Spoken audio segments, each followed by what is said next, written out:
नमस्कार मेरे स्वास्थ्य के सहयात्रियों। आपको डीवीटी की डायग्नोसिस हो गई, आपको डीवीटी की बीमारी हो गई और आपने उसका ट्रीटमेंट ले लिया। क्या यहीं पे ये प्रॉब्लम ख़त्म हो गई?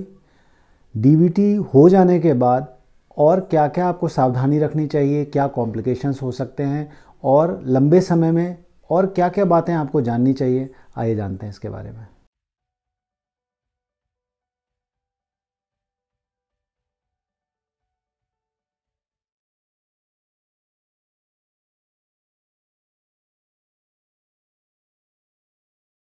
एक बार आपको डीवीटी की समस्या हो गई और आपने ट्रीटमेंट ले लिया। जैसा कि मैंने पिछले वीडियो में बताया था कि डीवीटी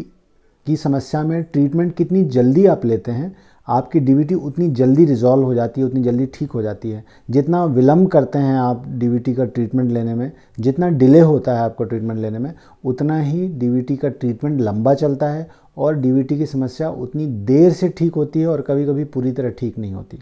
अब अगर आपकी डीवीटी की समस्या का ट्रीटमेंट आपने समय से ले लिया और आपने 3 महीने या 6 महीने ट्रीटमेंट लेने के बाद आपने डॉपलर टेस्ट करवाया और उस डॉपलर टेस्ट में आपकी रिपोर्ट नॉर्मल आ गई है,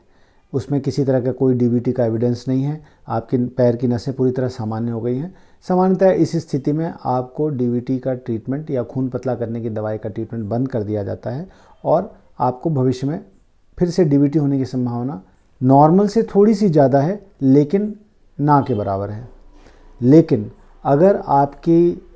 दोबारा डॉपलर की गई रिपोर्ट में ये आता है कि थोड़े बहुत क्लॉटिंग अभी उसमें बची हुई है, 70%, 80% या 90% डिज़ोल्व हो गया है, आपका जो क्लॉट है वो घुल गया है, लेकिन 10% अभी बचा हुआ है, ऐसी स्थिति में आपके लक्षण तो पूरी तरह इम्प्रूव हो जाते हैं, लेकिन आपको डीवीटी का दोबारा बन जाने का और बढ़ जाने का रिस्क बना रहता है। पिछले वीडियो में मैंने बताया था कि एक बार खून की नसों के अंदरूनी सतह, जिसे एंडोथीलियम कहते हैं, एक बार अगर उसमें क्लॉटिंग जम जाती है तो वो नेचुरली जिस तरह की स्मूथनेस उसमें होती है, जिस तरह का चिकनापन उसमें होता है, वो ख़त्म हो जाता है और दोबारा वो चिकनापन नहीं लौट पाता। साथ ही ये बात भी हमें समझनी ज़रूरी है कि हमारी जो डीप वेन होती हैं, जो गहरी पाँव में नसें होती हैं,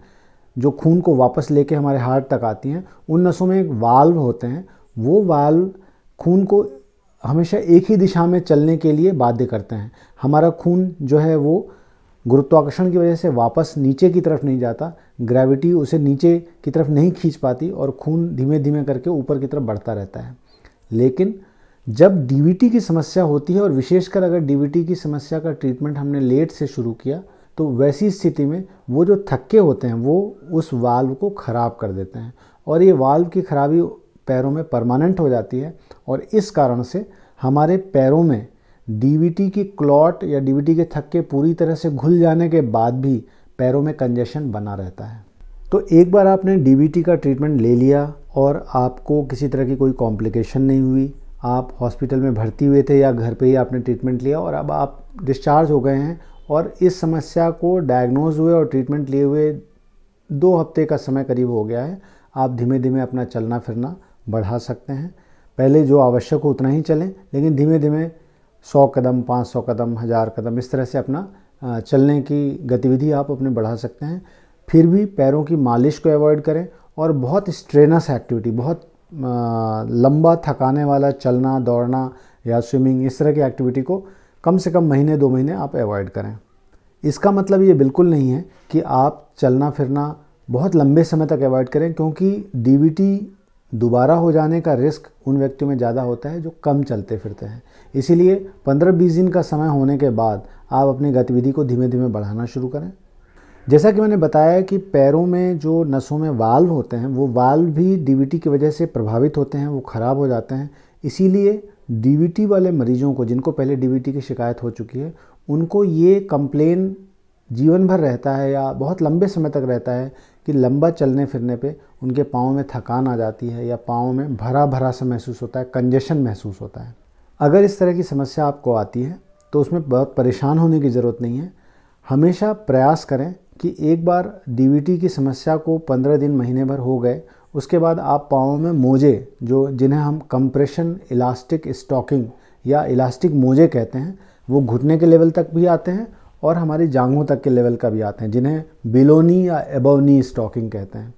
तो वो स्टॉकिंग, वो मोजे पाँव को एक प्रेशर दे के, दबाव बना के रखते हैं। और अगर आपके नियर मेडिकल स्टोर में अगर वो स्टॉकिंग उपलब्ध नहीं है तो आप जो इलास्टिक क्रेप बैंडेज होते हैं वो क्रेप बैंडेज भी बांध सकते हैं, और उस क्रेप बैंडेज के बांधने से भी हमारा पर्पस सॉल्व हो जाता है। क्रेप बैंडेज के साथ बस यही समस्या रहती है कि वो बार बार ढीले हो जाते हैं चलने फिरने पे, और उसे आपको दोबारा हल्का टाइट करके बांधना पड़ता है। जैसा मैंने बताया कि पाँव में खून का कंजेशन ज़्यादा होने का कारण है कि वो वाल्व ख़राब हो जाते हैं और खून जो वापस लौट के पैरों में इकट्ठा होता है। तो जब भी आप लंबे समय तक बैठते हैं या लंबे समय तक खड़े होते हैं या आपका आउटडोर काम है और बहुत लंबा चलना फिरना पड़ता है, तो वैसे व्यक्तियों में पाँव में कंजेशन लंबे समय तक बने रहने के कारण, अगर आपको पहले डीवीटी की समस्या रही है तो आपके पैरों में धीमे धीमे कुछ कलर चेंजेस दिखने लगते हैं। आपको ऐसा लगता है कि पाँव का कलर थोड़ा सा गाढ़ा हो गया, थोड़ा डार्क हो गया है,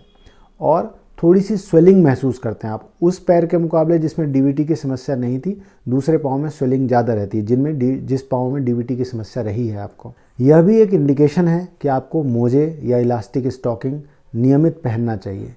ये स्वेलिंग अगर लंबे समय तक बनी रहती है तो ये स्वेलिंग परमानेंट हो जाती है, आपकी जो चमड़ी है वो मोटी और रूखी हो जाती है, और कई बार अगर आपने इस पर ध्यान नहीं दिया तो उस पर अल्सर बनने लगते हैं, घाव बनने लगते हैं, जिनसे पानी का रिसाव होता रहता है। और ये अल्सर जो है ये ठीक करना बहुत मुश्किल होता है, और इन अल्सर के बहुत लंबे समय तक रहने पे इनमें कैंसर की समस्या भी हो सकती है, जिसे क्रोनिक वीनस अल्सर कहते हैं। तो आपको इस बात का ध्यान रखना है कि अगर आपको डीवीटी की समस्या रही है और पाँव में सूजन या कंजेशन आपको महसूस होता है, ज़्यादा से ज़्यादा समय मोजे पहन के रहें और इसे लंबे समय तक पहनें, जब तक कि पाँव में स्वेलिंग की समस्या बिल्कुल ख़त्म नहीं हो जाती। तो जैसा मैंने बताया